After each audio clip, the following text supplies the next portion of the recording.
Creating a proper cookie setup on your website is more difficult than you may think. In this video, I'm going to walk you through the full setup of CookieYes, which in my opinion is the best cookie setup platform out there, and you are going to be fully compliant with Consent Mode v2.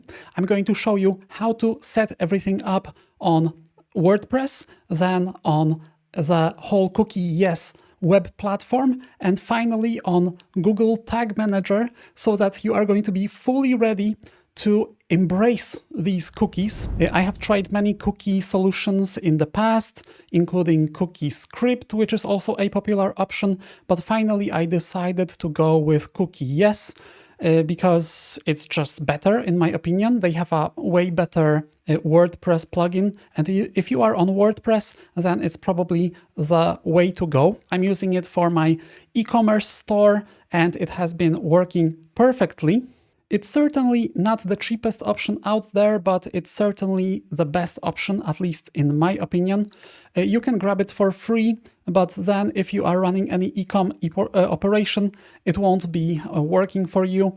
You will probably need to go with basic, but I'm actually on the pro version because it has some extra features that are really crucial for me. So you just need to check out the full feature list and then decide which option is going to be right for you. Because if you have a small project, maybe the free option or the basic option is going to be fine. Maybe if you are running a larger e-commerce store, then the pro version is going to be the more suitable option. Okay, so now let's go and do the full setup here. First off, everything begins with the plugin directory, and you can just go and find CookieYes cookie banner for cookie consent, and you can see that it has excellent reviews. I highly recommend it. You can just download it and then install it on your WordPress website. Then once you are in WordPress and you have already installed CookieYes, you will see something like this. This is the main dashboard here. It's actually pretty simple. As you can see here, I'm on the Pro plan. I have 300,000 page views. So I'm pretty good here with the amount of page views I can use.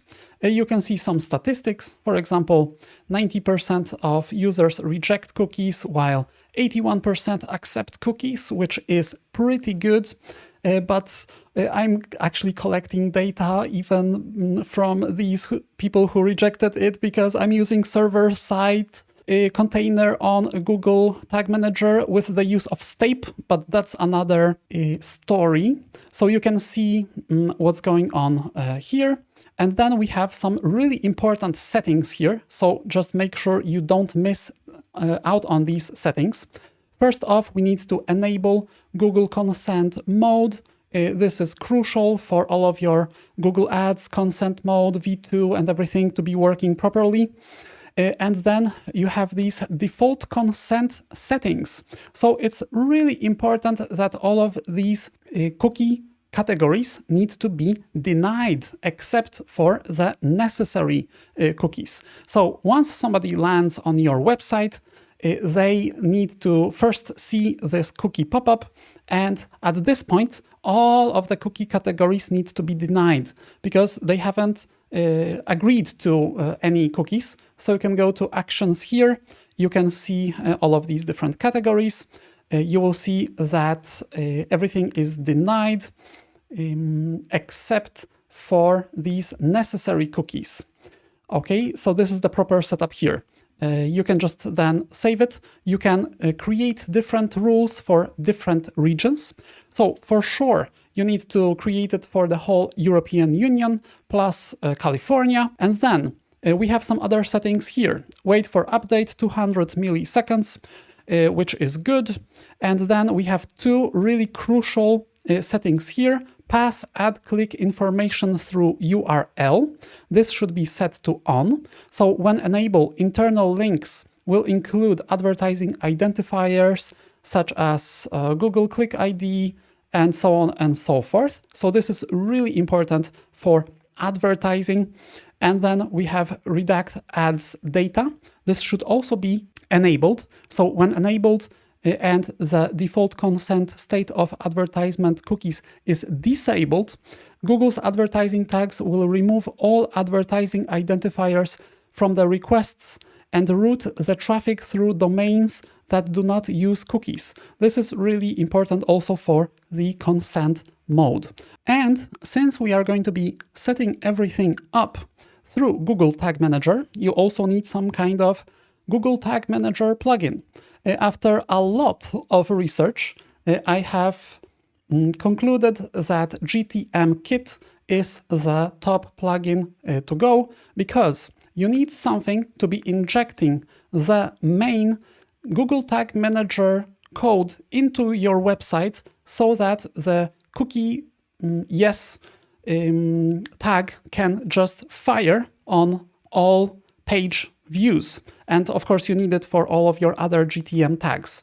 So GTM Kit is a great option. There are some other options like GTM4 WP, so GTM for WordPress. This is also a good option, but in my opinion, GTM Kit is better. And then it would you would just use it to inject the container of your Google Tag Manager into your website so that everything can be working properly. Here we can see that it's inactive because I'm actually using a Stape plugin for injecting the code, because I'm using server-side Google Tag Manager, which is a more advanced setup. We are not going to be talking about it now, but here basically you would just go into Edit Container and inject the ID of your Google Tag Manager. All right. Now we can move to the CookieYes web platform, which is actually crucial, because so far, let's say that you have set up your account on CookieYes, which is the way to go. Then you have installed the plugin on WordPress, and now we can start exploring this CookieYes web platform, where you can encounter a lot of other great features that are going to be absolutely crucial for your proper cookies setup. As you can see here, again, we have these stats. 90% of people reject, 81% accept the cookies. You can see how many cookies we have, pages scanned. You can see the amount of page views, and you can see the consent log. So you can see if people are accepting, rejecting, etc. So this is the first thing that you will see. The next thing is the cookie banner itself. I don't know why it's not showing up here, but of course you can check it in incognito window. But here we have some really crucial settings. So for example, geo-target the banner. I think it's just wise to use it worldwide, but you can also just use it for specific countries, just like before. And then we have some really cool settings over here. First, support IAB TCF version v22. So this is for transparency and consent framework. This is especially crucial if you run ads on your website, so most of the time this should be set to enabled. Then support Google's additional consent mode. For sure this should be enabled. Enable Google's advertiser consent mode, also enabled. And then we have some advanced settings. Consent expiration, 365 days. This is pretty standard. You can just leave it like this. And then reload page on consent action. This is kind of hidden here, but it's actually crucial that you enable it, because then the page will very quickly reload, and then it can fire all of the necessary Google Tag Manager tags after you have after the user has given consent. Then we have the layout. I really recommend using the pop-up layout and put it in the center, and here also in the center. That's because it's best to first get the consent or the decline from the user you don't want to use these little sidebars or push downs or little banners. Actually, you want to block the user from taking any action on your website before they accept or reject cookies. This is really crucial. It's actually not going to mess with the user experience. They just will see a quick pop-up and they just need to click accept or reject. This is really important. Otherwise, your tags will not be firing correctly and the consent mode is not going to be firing correctly. Then we have the content here. So you can set up your cookie notice. For sure, you need the reject all button, you need the customize button, and you need the cookie policy link. And all of these should be enabled. You can customize the text here. As you can see here, we are dealing with a Polish website, so this text is in Polish. You can put the custom URL to your cookie policy as well. And then you have the preference center, so you can do the basically manage your cookie preferences screen. So again, you should probably enable show Google privacy policy as well if you are advertising. Then some of these will be added just automatically. Then you have the cookie list. So show cookie list on banner. This is recommended actually that you do it. Then you have the revisit consent button. So enable floating button under GDPR. This is actually recommended. So you can have like this small floaty thing, just like you can see here, but it's going to be smaller. And it enables people to actually adjust their cookie settings. So it's actually always visible. And then we have blocked content. So this is for an alternative text to inform your visitors that the blocked content on your site will be loaded only if they accept cookies. So that's it. And then you can set up the colors and you can add some custom CSS. As you can see here, I was really fancy with this and I included some custom CSS to add some extra style to my cookie banner, because why wouldn't I? It needs to look cool, and especially from the UX perspective, you need to set it up so that it's more probable that they will accept cookies rather than reject them. Next up, extremely important, cookie list. You'll have probably loads of cookies loading on your website depending on the services that you use, like Google Analytics, Google Ads, all sorts of Facebook pixels and all of that kind of stuff. And you need to categorize them. So we have the necessary cookies, functional, analytics, advertising, or like no category or whatever. And in CookieYes, you can run a scan. So it will just scan your website and it will identify all of the cookies that you have on your website. This is very important that you identify all of these cookie categories. And some of them, you will see that they are not categorized properly, or they lack especially the script URL pattern. So you need to categorize them and you need to assign specific URL pattern to these cookies. Otherwise, it's all going to be messed up. So this actually took me like 1 hour when I did this for the first time. I scanned it and then I got loads of cookies in different categories, and then they didn't have these URL script patterns. So you just need to go through it, I'm afraid. Over here, you can see the consent log.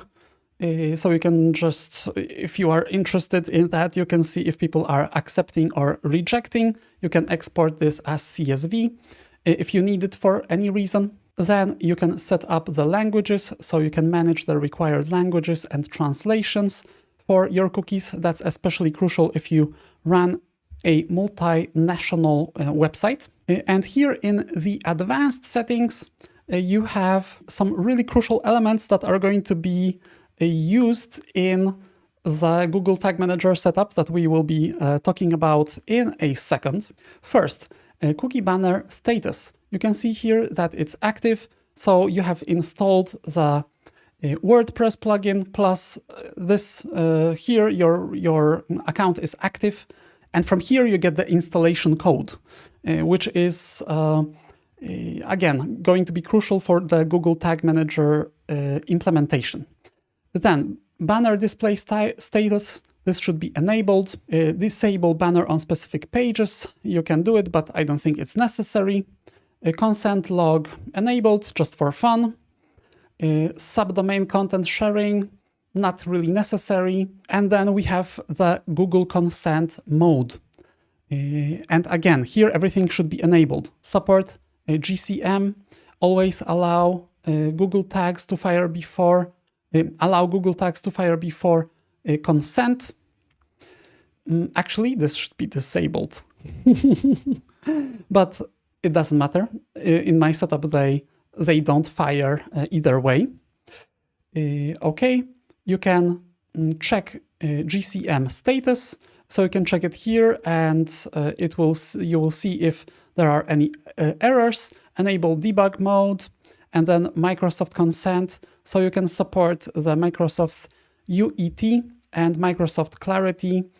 So everything here is going to be correct. So these are the advanced settings in CookieYes. Then you also have some reports and the cookie policy generator. So you can automatically, you can see the reports for your cookies, and then you can generate the cookie policy automatically. But of course, you can just do it with AI. Okay, and now the crucial part, which is setting up the Google Tag Manager. All right, so as you can see here, I have this CMP CookieYes tag set up, and I'm going to show you how to do it. You just click on New, then you just name it something like CookieYes, and then in tag configuration, you just go to Discover More Tag Types in Community Template Gallery. This is actually really easy to miss. Then you just search, and you can find CookieYes here, CookieYes CMP, which is already added on my website. You can just read it here, and then you can just click on Choose Template, and this whole tag is going to be added to your website. And you will see that it has some permissions, which are important for like the setup for the data layer and all of that stuff. And then you will use the website key. You can get it here in the advanced settings. Just get the installation code. 2000 milliseconds is okay. No extra settings are necessary here. And then firing triggers. There is a special trigger here. Content initialization, all pages. It's a special kind of trigger that you'll find here in triggers, and then New, and you will find it here. So it's a special trigger just for cookies. And then, of course, you submit the whole thing. You publish your container, and basically you are almost ready to go. But there is the whole validation and debugging phase that you will still need to perform. Okay, so then how would you validate it? You just, once you publish your GTM container, you just click on Preview. And you need all of the stuff in your browser completely wiped out. So that's why I'm using different browsers for different things. I'm using Google Chrome for all of the validation and testing things, while I'm using Microsoft Edge for just regular day-to-day work. So here I always just clear all of the cookies, and then you can clear the cache on your website as well. And then you just click on Preview, and then you will observe all of the tags that are firing. And one crucial extra element is that Like all of these tags should be marked as denied before anyone accepts cookies. And for that to be working, you need to set up an extra type of setting in your Google Tag Manager. So you will see that, for example, for LinkedIn inside tag, you will see that you have this special option here, consent settings, and then require additional consent for tag to fire. And you will set, for example, that this LinkedIn Insight needs ad storage, analytics storage. And you do it for all of your other tags, which is quite cumbersome and crazy, but you can do it. And if I'm going to leave you with one final tip here, it would be that you can use the inspector here, and you can use the network tab here. And then you would just go to your website and you observe very carefully what's going on in this tab over here in network. Over here you can see all of these different containers that are being loaded and see if anything fires, any tag fires before user gives consent. If that happens, then you need to set it up again in Google Tag Manager to make sure that only after they give consent, all of these necessary tags are firing. So I know this is all crazy and complicated, but I hope that at least now you have a better idea on how to use this whole CookieYes and use it with Google Tag Manager and everything else. I hope that you have enjoyed this video. Perhaps if you liked it, you can like this video, subscribe to my channel, and next you can see a video about some of my favorite marketing tools that I'm using every day. So I'm going to see you in the next one. Cheers!